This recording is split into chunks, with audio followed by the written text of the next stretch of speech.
ওই ওই ওই কি করছো? হ্যাঁ, টিকটক দেখছি গো। কিসের টিকটক দেখছো? কতক্ষণ ধরে বসে আছি আমি।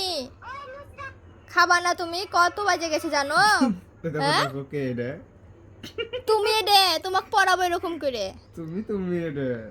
আমি ওই ডে না, ওটা ছেলে মানুষ, তোমাকে পড়াবো এরকম করে। এগুলা বাদ দাও। এমন করো কেন একটু এরকম করলে সারাক্ষণ? কি করছি তুমি? কত বাজে গেছে? খাবা না? খাবো। থাও ফোন থাও। থামো রে বাবা। কিসের জন্য কি দেখো এত এত কাই কাই ফোনে? করো কেন? আমি আগে না ফোন আগে তোমার? আমার কথা শোনা বাদে ফোন একটু টিপে ফোন জবর টিপলে তুমি খালি ব্যাপার। কাই কাই কাই কাই করো আমার সাথে। একটু সেই সন্ধ্যা থেকে ফোন টিপে যাচ্ছ। ফোন থুবি না কি করবি? মা ইস, ফোন থো। হট। ওই মাথিস কান। সারাক্ষণ কাই কাই করে। ঠাস করে দিব হট। নি। ফোন থো। ফোন থো। আসলে ডোম একটা মেলো। তুই ডোম। তুমি তার জন্য মেলো, অফিস ডোম। থেকে এসে মুখ না ধুয়ে হ্যাঁ। ফ্রেশ না হয়ে ফোন আর টিপছিস। তুই চপ বলবো, ডোম। তুই 3